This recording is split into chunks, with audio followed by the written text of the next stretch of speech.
హల్లెలూయా. దేవుడి మాకృతిని బట్టి ప్రేమను బట్టి ఈ మధ్యాహ్న కాల సమయంలో ఈ పరిశుద్ధ శుక్రవారం ఆరాధనలో దేవుడు మనతో మాట్లాడడానికి ఇష్టపడుతున్నాడు కనుక ప్రతి ఒక్కరు కూడా ఆత్మోషలో ఉండాలి. వినగలిగే చెవులు, గ్రహించే మనసు మనం కలిగి ఉండాలని దేవుని పేట మనం చూస్తున్నారు. ఎందుకంటే చిన్న మంద మీరు భయపడకూడదు, మీతో నేను మాట్లాడతాను. నాకు భయపడిన ఎడల లోకంలో ఉన్న భయములన్నీ కూడా మీ వద్ద నుంచి దూరం చేస్తాను. ఒక అప్పుల సమస్యలను బట్టి భయపడుతున్నావా? ఈ కుమార్తెకి ఎలా వివాహం చేయాలని భయపడుతున్నావా? ఆర్థిక వనరులు లేవని, లేదా ఈ బిడ్డల్ని ఎలా చదివించాలని ఒక ఆలోచనలో ఒక దిగులు కలిగి ఉన్నావా? ఈ వ్యాపారం పెట్టుకునేది కొనసాగట్లేదు, ఇది ఎలాగా నాకు పోషిస్తుందని ఒక కలవరంలో ఉన్నావా? నువ్వు ఏ పరిస్థితిలో ఉన్నప్పుడు కూడా దేనికి భయపడకుండా దేవునికి భయపడిన ఎడల నీ హృదయంలో ఉన్నటువంటి నీ అంతరంగంలో ప్రతి భయాన్ని కూడా ఆయన తీసివేసి ఆ భయం నుంచి విడిపించి నీకు ధైర్యమును, శక్తిని, ఆశా నిగ్రహమును, నిరీక్షణను, విడుదలను, నెమ్మదిని నీకు దేవుడు దయచేయను గాక. ఆమేన్. కాబట్టి ఈ పరిశుద్ధ శుక్రవారపు కూడికలో దేవుడు మనతో మాట్లాడుతున్న అంశం ఏంటంటే విడిపించు దేవుడు. దేవునికి మహిమ కలుగుగా. నువ్వు ఏ పరిస్థితిలో ఉన్నా సరే, ఏ బంధకంలో ఉన్నా సరే, పాపంలో ఉన్నటువంటి వారు నేను పాపని కదా, ఈ పాపం నుంచి నువ్వు ఎవరు విడిపించుతారు? నాతో ఎవరు స్నేహం చేస్తారు? నన్ను అందరూ పాపిగానే చూస్తారు, కానీ నాతో మంచిగా ఎవరు మాట్లాడతారు? ఎవరు మాట్లాడరే. కాబట్టి ఈ పాపంతో నేను చనిపోవడం బెటర్ అని ఆలోచన చేయొద్దు దయచేసి. ఎంత ఘోర పాపనైనా హక్కును చేర్చుకునే దేవుడిని మనం కలిగి ఉన్నాం. చూడండి, మన అన్నదమ్ములు కానీ, అక్క చెల్లెలు కానీ, మన కుటుంబీకులు, రక్త సంబంధులు ఎవరైనా సరే ఒక పాపంలో ఉన్నప్పుడు, ఒక వ్యసనంలో ఉన్నప్పుడు వాళ్ళ కొరకు మన జీవితం, మన హృదయంలో హీనత అనేది ఉంటుంది. హీనత అంటే ఏంటి? వాళ్ళ చెడ్డవాళ్ళు, వాళ్ళు పాపులు, వారికి మారలు, వాళ్ళతో మాట్లాడడం అనవసరం, వాళ్ళతో బంధుత్వం మనకి అనవసరం, వాళ్ళ మాట అంటే మనం లెక్క చేయవలసిన పని లేదు, ఎందుకంటే వాళ్ళ పాపులు కనుక అన్నటువంటి ఆలోచనలు కలిగి భక్తిలో ఉన్నవాళ్ళు కూడా భక్తిహీనుల గురించి, పాపంలో ఉన్న గురించి వాళ్ళ మనసులోనూ చిన్నగా అనుకుని ఇక వారు పనికిమాలిన వారు, వాళ్ళతో మన సంభాషణ అనవసరమని ఎప్పుడూ కూడా అనుకోకూడదండి. ఎప్పుడూ అనుకోకూడదు. ఎందుకంటే జ్ఞానులను చిక్కుపరచడానికి వెరివారిని, ఏమండి, మేము పరిశుద్ధులు అనుకునే వారిని చిక్కుపరచడానికి పాపులను దేవుడు సిద్ధపరచుకుని ఆయన మహిమార్థమై వాడుకోవడానికి లోకానికి వచ్చాడు. చెప్పులు కూడా దేవుని మహిమపరుద్దాం. నీ సంఘములో కానీ, నీ కుటుంబంలో కానీ, నీ బంధువుల్లో కానీ, నీ రక్షణ బంధువుల్లో కానీ ఎవరైనా పాపము చేయవారు ఉంటే, ఇంకనూ పాపము చేస్తుంటే, పాపం అంటే ఏంటో తెలియక దాని ప్రభావం ఎలా ఉంటుందో, దాని పరిస్థితి ఎలా ఉంటుందో, అది ఎలాగ అతను బంధిస్తుందో, ఎలాగ వ్యాధికి గురి చేస్తుందో, ఎలా తన ప్రాణాన్ని తీసుకెళ్ళి నరకంలో పడేస్తుందో తెలియని స్థితిలో వారు పాపం చేస్తుంటే వారి గురించి నీ మనసులో చిన్నగా కానీ, హీనత కలిగి కానీ, చీపుగా కానీ, తక్కువగా కానీ నీ మనసులో నువ్వు అనుకోవడానికి వీల్లేదు. దేవుడు అనుకోవట్లేదు కదా. దేవుడేమంటాడైనా, మనం నమ్మిన దేవుడు అన్నాడు, నేను ఎంత ఘోర పాపనైనా నా ఎత్తుకు వచ్చి నేను క్షమిస్తాను. అంతేకావునుగా అతను తక్కువగా అనుకోను, నేను నాకంటే ఎక్కువగా ఉంచాలని అనుకుంటాను, నాకంటే గొప్పవాడిగా చూడాలని నేను పిలుచుకున్నాను, రావడానికి మనసు కలిగజేశాను. వచ్చిన తర్వాత నేను అతను బాగు చేస్తాను, శుద్ధి చేస్తాను, పవిత్రపరుస్తాను, నా పాత్రగా మలుచుకుంటాను, నా నామాన్ని మహింపరచుకోవడానికి నేనే ఇష్టపడుతున్నాను. నేను మనసు కలిగి ఉన్నాను అతను బాగు చేయడానికి. అతను వాడుకోవడానికి ఇష్టం కలిగి ఉన్నాను నేను. ఎందరైతే లోకంలో ఆ వ్యక్తిని తృణీకరించారో, వారి బంధువులు కానీ, వారి స్నేహితులు కానీ, వారి రక్షణ ముందు కానీ ఎందరైతే అతన్ని అవమానపరచారో వారందరి ముందు వారికంటే గొప్పగా, వారు ఇతని కంటే ముందుగా ఎత్తుకు వచ్చినప్పుడు కూడా వారు మారు మనుషులకు జీవిస్తున్నారు. పైకే భక్తి కూడా తప్ప దేవుని శక్తి వారిలో లేదు. కానీ వారి మధ్య పెట్టుకుని నేను నా నామాన్ని మహింపరచడానికి ఇతన్ని ఒక సాధనంగా వాడుకొని ఇతన్ని గొప్ప చేయదని అంటున్నాడు దేవుడు. దేవునికి మహిమ కలుగును. ఒక పాపి నిమిత్తమై, ఒక వ్యసనపరుడు నిమిత్తమై, ఒక వ్యభిచార సంబంధమైన పాపములు కలిగి ఉన్నటువంటి ఒక వ్యక్తి నిమిత్తమై, పాపం అంటే ఏంటో తెలియని వ్యక్తి నిమిత్తమై దేవాది దేవుడు ఎంత మంచి ఆలోచన కలిగి ఉన్నప్పుడు మనం ఎలాంటి మంచి ఆలోచన కలిగి ఉండాలి? మంచి దేవుడిని యేసుని స్మరిస్తున్నాం కదా, ప్రార్థన చేస్తున్నాం కదా, పాటలు పాడుతున్నాం కదా, మంచి ఆలోచన కలిగి ఉండాలి వద్దా? నిజానికి మన పక్కనే సార వ్యాపారం చేస్తున్నారు అనుకోండి ఎవరైనా, లేదా పక్కన ఉన్న వాళ్ళే తాగేసి రోజు కొట్టుకుని, లేదా రోజు వాళ్ళు మనల్ని ఇబ్బంది గురి చేస్తున్నారు, వాళ్ళ కుటుంబానికి శాంతి సమాధానం లేకుండా చేస్తున్నారు. వాళ్ళ గురించి ఏమనుకుంటాం మనం చెప్పండి? చాలామంది ఏమనుకుంటారంటే వీడి బ్రతుకు మారదు, వీడి జీవితం మారదు, వీడి ప్రవర్తన మారదు, వీడు మా దగ్గర నుంచి పోనా బాగున్ను, లేదా ఈ లోకం నుంచి పోనా బాగున్ను, మాకు నెమ్మది వచ్చును, మమ్మల్ని బ్రతకనివ్వట్లేదు అనుకుంటారు. అనుకోరా? మాట్లాడేది మీరు మిమ్మల్ని వేధిస్తున్నప్పుడు అనుకోరా? అనుకుంటారు. మానవ నైజం అది. కానీ మనం అనుకోకూడదు. ఈరోజు నేను హింస పెడుతున్న హింస ఒకరోజు నిన్ను అమితంగా సంతోషపరుస్తుంది. దేవునికి మహిమ కలుగును గాక. నా జీవితంలో కూడా నేను చాలామందిని విడిచిపెట్టాను. ఆఖరి కట్టుకున్న భార్యని, కన్న బిడ్డలను గుర్తించిన స్థితిలో త్రాగుడుతో, వ్యభిచారంతో ఒక పాపిగా జీవించడం గొప్ప అనుకున్నాను నేను. కానీ ఈరోజు దేవుడు నన్ను నిలబెట్టుకుని మీ మధ్యన మరి మహిమపరుచుకుంటాడా లేదైనా? ఇప్పుడు నా గురించి అప్పట్లో చూసిన వాళ్ళందరూ కూడా ఇప్పుడు ఏమనుకుంటారు? అప్పట్లో వేషధారులని క్రైస్తవులు, భక్తి లేని క్రైస్తవులు, దేవుడి శక్తి లేని క్రైస్తవులు, వీడి జీవితం మారదు, వీడు ఇంతే, వీడు త్రాగుపోతుకుంటాడు, వీడు తిట్టిపోతుకుంటాడు, వీడు వ్యభిచారుడు, అనేక మంది ఆడవాళ్ళతో పరిచయం కలుగున్నాడు వీడు అని నా గురించి అనుకున్న వాళ్ళందరూ ఈరోజు యూట్యూబ్లో ఈ ప్రోగ్రాం చూసి నా ఫ్రెండ్స్, నా స్నేహితులు, వైజాగ్లో ఉన్నటువంటి ప్రతి ఒక్కరు కూడా, నా పరిచయం ఉన్న ప్రతి ఒక్కరు కూడా నా గురించి వాళ్ళు దేవుణ్ణి మహిమపరుస్తారు. మహిమపరుస్తారు. వారు కూడా ఆనందిస్తారు. వారు చూసి ఇతరులు చూపిస్తారు ఈ వీడియో. ఒక దినమిత్రుడు ఇలా ఉండేవాడు, ఇలా తిరిగేవాడు, ఇలా జీవించేవాడు, ఈ దినం ఇగో దేవుని నామాన్ని మహిమపరుస్తున్నాడు. దేవుని ఉద్దేశములు అలా ఉంటాయి. దేవుని పిల్లలమైన ఉద్దేశములు మనం కూడా పక్కనున్న వారి విషయంలో కానీ, చెడిపోయిన వారి విషయంలో కానీ, పాపుల విషయంలో కానీ, మన బిడ్డల విషయంలో కానీ మనం విసుగు చెందకూడదు. దేవుడు విసుగు చెందితే వాళ్ళు ఎప్పుడో తీసుకెళ్ళిపోరు కదా. మరి ఆయన విసుగు చెందట్లేదు కదా. నీ కోడల నిమిత్తం కానీ, నీ కుమారుడి నిమిత్తం కానీ, నీ అన్న నిమిత్తం కానీ, నీ తమ్ముడి నిమిత్తం కానీ దేవుడే వారికి ఆయుష్కాలం ఇచ్చి తగిన కాలం ముందు పిలుచుకోవడానికి ఆయన వేచి చూస్తున్నాడు. వాళ్ళ కొరకు విజ్ఞాపన చేస్తున్నాడు. నీ చేతనైతే ప్రార్థన చేయి. ఎక్కడ చేయాలి ప్రార్థన? వాళ్ళ కోసం ఎక్కడ చేయాలి చెప్పండి ప్రార్థన? సంఘంలో చేయడానికి వీల్లేదు. ఎక్కడ చేయాలి? వ్యక్తిగత ప్రార్థనలో కన్నీరు కాచి చేయాలి. సంఘంలో వ్యక్తి కోసం నువ్వు కన్నీరు కాచి ప్రార్థన చేయలేవు. నీ రక్త సంబంధాల కోసం చేస్తావు, నీ పిల్లల కోసం చేస్తావు, నీ భర్త కోసం చేస్తావు. వాళ్ళ బాధలు ఉంటే, అనారోగ్యంతో పడి ఉంటే, ఆ రోగం బాగోకపోతే అప్పుడు బాధ కలిగిపోయి చేస్తాం. అవునగా చెప్పండి.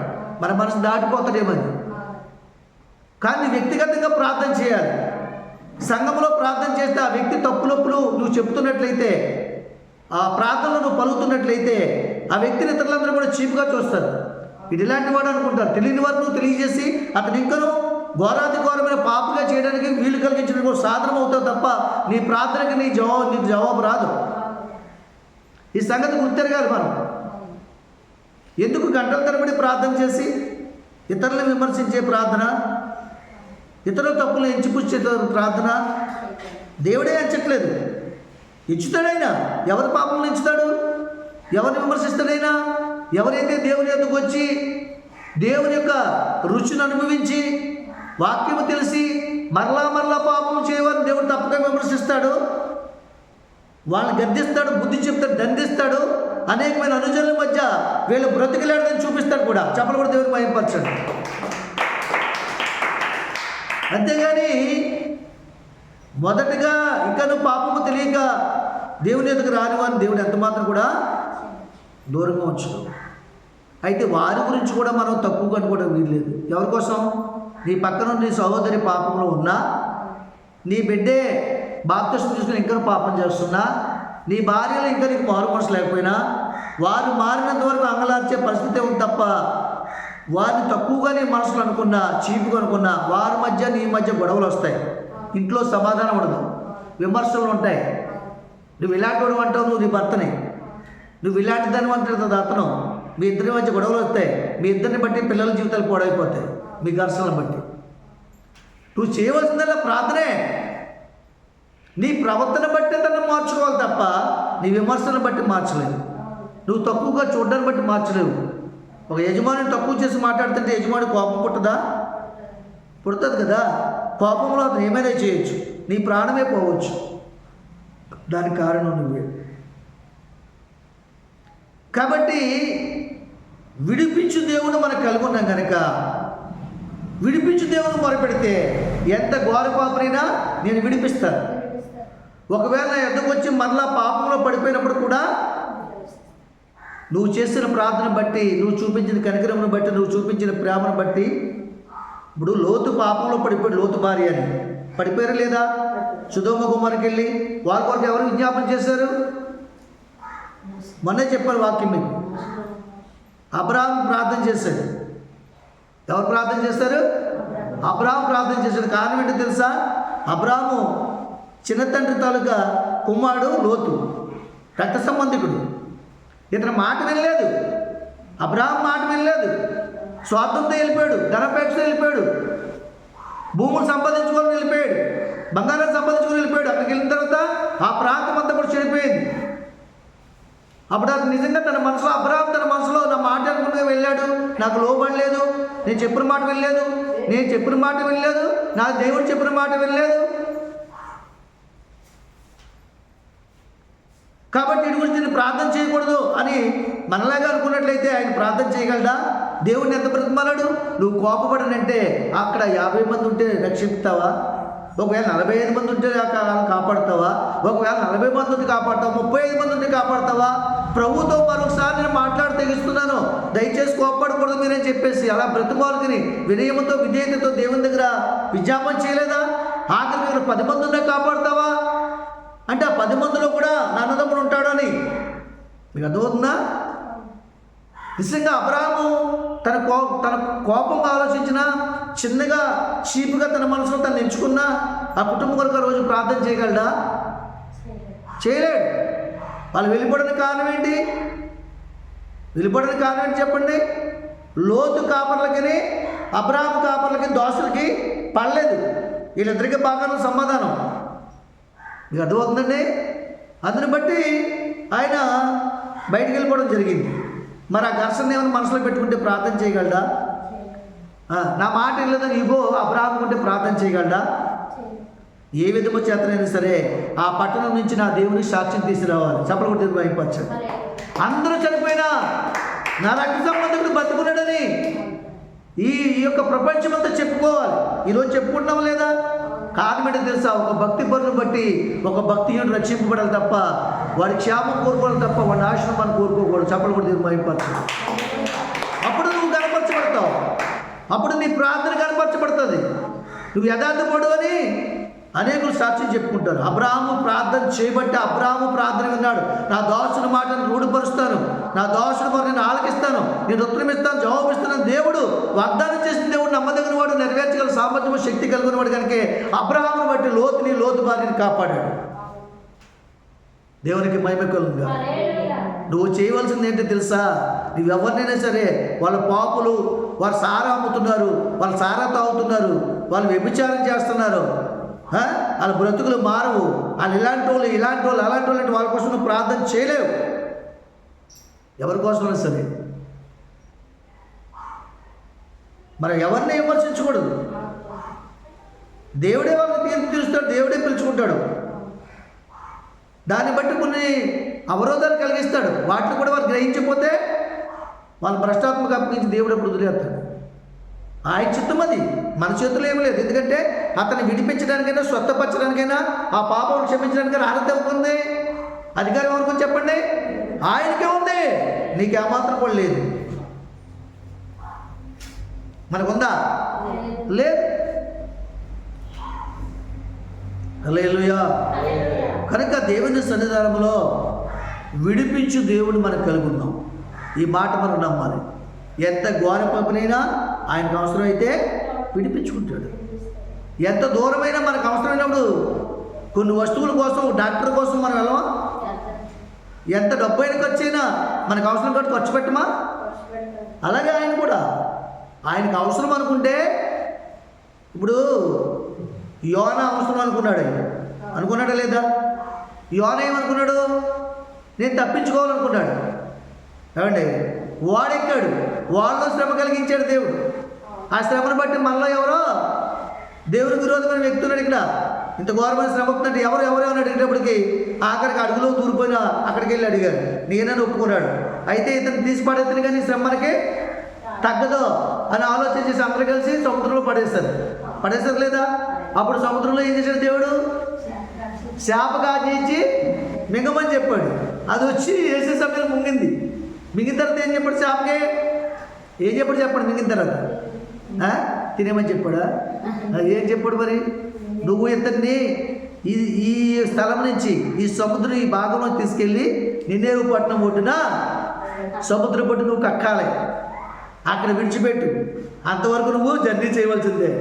చూసారా, ఓడలో జర్నీ చేయవలసినవండి, శాపగొడలో జర్నీ. దేవుని స్తోత్రం. అదొక ఓడ. ఏమండి, విడిచిపెట్టాడు దేవుడు?